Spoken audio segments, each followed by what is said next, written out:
Salam sejahtera semua. Video part 2 ini Sejimi akan kongsikan bagaimana cara menghafal ciri-ciri image yang dibentuk oleh kanta cembung dan cermin cekung dengan cara yang paling senang, bahkan paling senang di dunia. Oke, so terlebih dahulu Sejimi ingin tekankan sekali lagi bahwa ciri-ciri image yang dibentuk oleh kanta cembung adalah sama dengan ciri-ciri image yang dibentuk oleh cermin cekung. Ini bermakna jika kamu berjaya menghafal ciri-ciri image yang dibentuk oleh kanta cembung, bermakna Anda telah berjaya menghafal ciri-ciri image yang dibentuk oleh cermin cekung. Jadi, bagaimana cara kita menghafal? Oke, mari kita teruskan. Nah, bagaimana cara Sejimi menghafal ciri-ciri image yang dibentuk oleh kanta cembung atau cermin cekung adalah melalui satu cerita seperti ini yang bertajuk Perjalanan Hidup Seorang Bayi Bersama Dengan Katilnya. Terlebih dahulu, jika Anda memperhatikan kedudukan objek seperti ini kedudukan objek, Anda akan mendapati ciri-ciri image juga yang terhasil adalah berbeza-beza.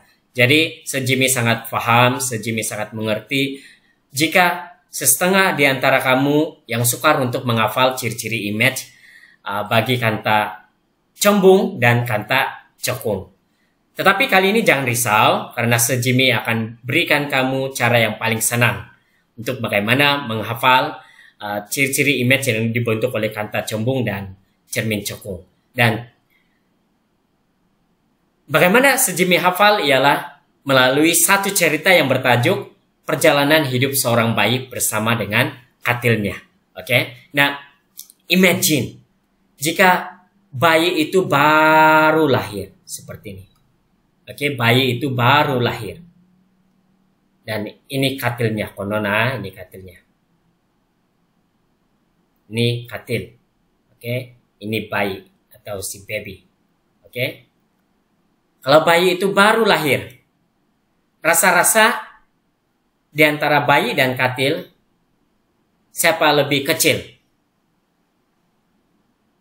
Kamu perhatikan bayi. Sudah tentulah, logiklah. Kalau bayi baru lahir, sudah tentu bayi kan kecil. Jadi sudah tentu bayi pada waktu itu adalah lebih kecil. Betul kan? Ketika bayi itu dilahirkan,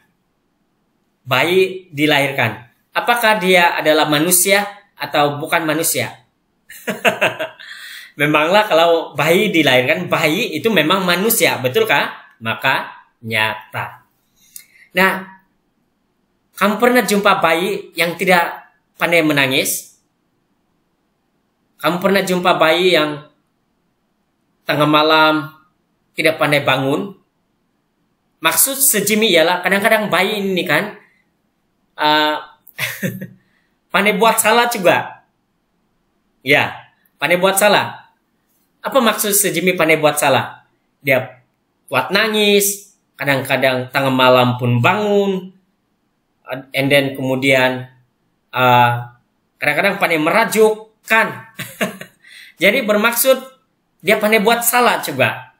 Yalah, memang kita tidak boleh cakap lah sebab dia masih bayi, kan Sejimi pahamlah kalau kamu bilang itu bayi betul Sejimi masih kecil, memang begitu. Tapi apa yang Sejimi coba sampaikan ialah, ya kalau namanya manusia, ialah walaupun bayi dia pandai menangis, pandai merajuk, pandai tiba-tiba bangun dan sebagainya.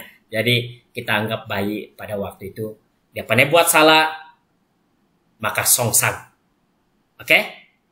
Dan kemudian umur bayi itu bertambah. Kamu rasa-rasa dari segi kedudukan fisikal, dari segi keadaan fisikal bayi itu, apakah semakin bertambah? Yalah, kalau masa bertambah, usia bertambah, 1 bulan, 2 bulan, 1 tahun, 3 tahun, sudah tentu dia punya fisikal makin bertambah besar. Kan, betulkah? Tapi sebelum dia semakin besar, sudah tentu pada satu keadaan, ketinggian bayi dengan ketinggian katil adalah sama. Betul kan? Betulkah? Kan? Maka sama size. Apakah time ini dia manusia? Sudah tentu dia manusia. Makanya, nah, apakah jika dia semakin besar, semakin pandai buat hal, makin ada buat dosa? Ya, sudah tentu. Betul kan? Maka song sang. Kemudian bayi yang tadinya dia sama besar dengan katil, usianya semakin bertambah, akhirnya bayi itu semakin membesar. Jadi sekarang bayi itu semakin besar dan akhirnya lebih besar daripada si katil. Dan sudah tentu time ini dia manusia. Maka nyata. Dan makin besar, makin usia bertambah, makin banyak buat hal, makin buat dosa. Maka song sang. Dan akhirnya si bayi yang tadinya itu akhirnya usia makin bertambah, dan last akhirnya pass away, meninggal. Akhirnya dia meninggal. So, apabila dia meninggal, kita boleh imagine, yalah memang lebih besar daripada katil lah, kan, betul kan? Roh. Makin besar, betul kan?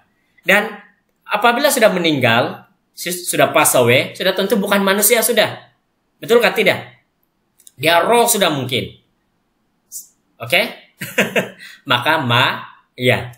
Dan saya boleh imagine bayi ini di akhir hidupnya telah bertobat.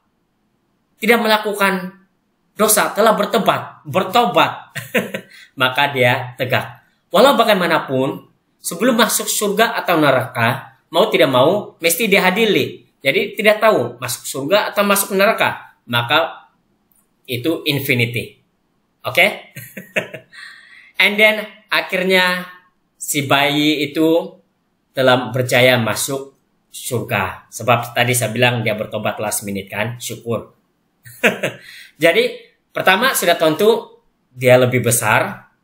Dan sudah tentu kalau sudah meninggal, dia bukan lagi manusia, maka maya. Dan seperti saya katakan tadi, dia sempat bertobat di akhir hidupnya dan masuk surga, maka tegak. Dan pada waktu ini tidak ada infinity sebab sudah ada satu kepastian, yaitu surga.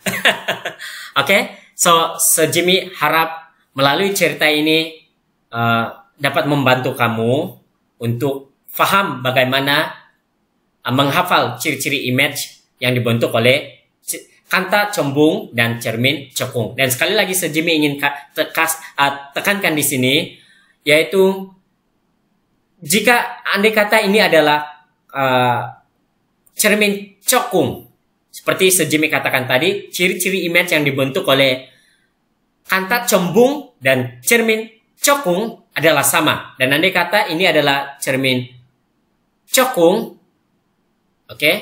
Maka jika pada waktu itu kedudukan objek adalah greater than 2F seperti ini, maka ciri-ciri image pada waktu itu bagi cermin cekung juga sama seperti ini.